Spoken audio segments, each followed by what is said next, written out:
Welcome to Complexity Made Simple. My name is Paul Allen and the subject of today's video is the analyze phase of the demake process. So now we've reached the analyze phase, and I must admit this is probably the one phase where most people get most confused. One of the reasons is in the analyze phase you've been taught all this statistical stuff during your Six Sigma course, and there's a tendency to want to just take everything out the box, every statistical tool, and to use it in the analyze phase because the step is telling you to analyze, and what you do is you just analyze the hell out of everything. Now the one thing to say is actually the analyze phase might not involve any mathematics whatsoever. It might not involve any statistics. There are two types of analysis depending on what state the process is in. So this is state number one. If your problem looks like this is a problem with noise.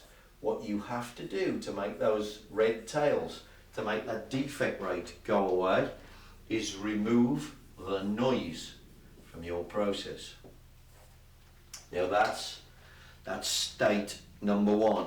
State number two, on the other hand, let's put the same tolerances in. State number two is like this.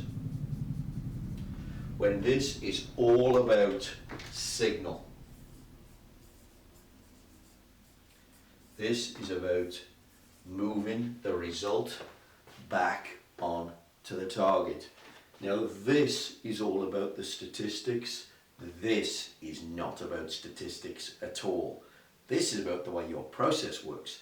So this analyze phase is very non-statistical. So let's show you. If you've got this problem, by the way, another way to describe this process has to have the chaos removed. This process is all about control. So I would also refer to this as chaos, this is control, this is noise, this is signal. You might also say in SPC, by the way, this is common cause variability, this is special cause variability.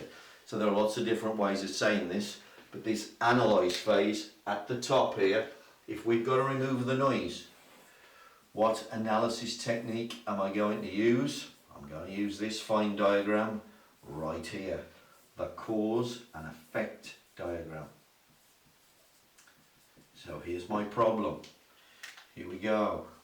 Categories. Men, machine, materials,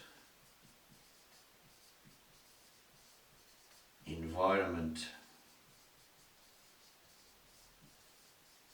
measurement, and methods.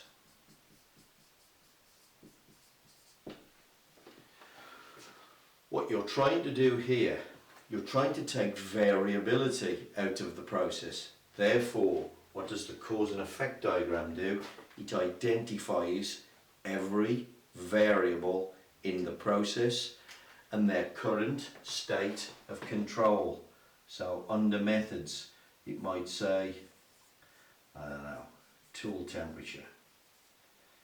It might say material temperature. It might say coolant pressure, etc.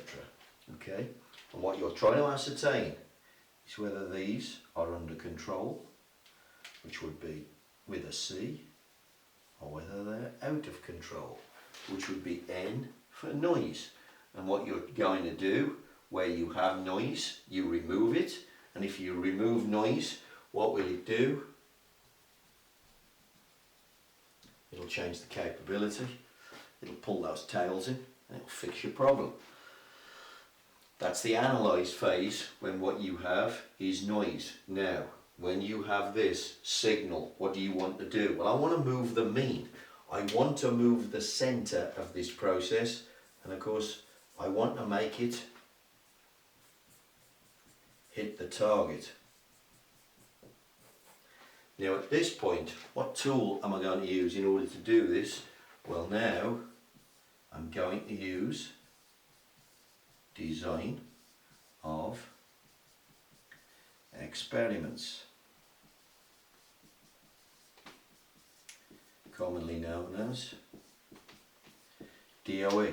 Now in theory, of course, I could just grab a dial and I could probably make this thing dance onto the target just by doing that. Why am I going to do a DOE? Well, the reason I'm going to do a DOE is because what I want to do, I want to make the process hit the target with the cheapest settings. So I don't just want to grab an expensive dial and turn it onto the target. What I want to do is go and interrogate the process, get process knowledge, and then get the cheapest answer to my problem. And that's why I'm going to use a DOE. Now, inside a DOE, of course, what do we get? Well, we get things like hypothesis tests get used here. Regression gets used here. What else? Sample size gets used here. Okay, so now we start to get heavy mathematical, statistical tools out of the box, real heavy hitters. But that is only going to happen once I've got control and I'm trying to hit the target. It is not going to happen when I've got noise. Yeah, learning how to put this thing on target doesn't help me. It's on target now, but I'm still making defects. This is about noise. I'm going to use a cause and effect diagram. No maths, no need. Here, this is about process knowledge, and I want to get this thing on target with the cheapest settings. And that's the difference between getting all the tools out of the box and not getting all the tools out of the box in the analyze phase of the DMA process.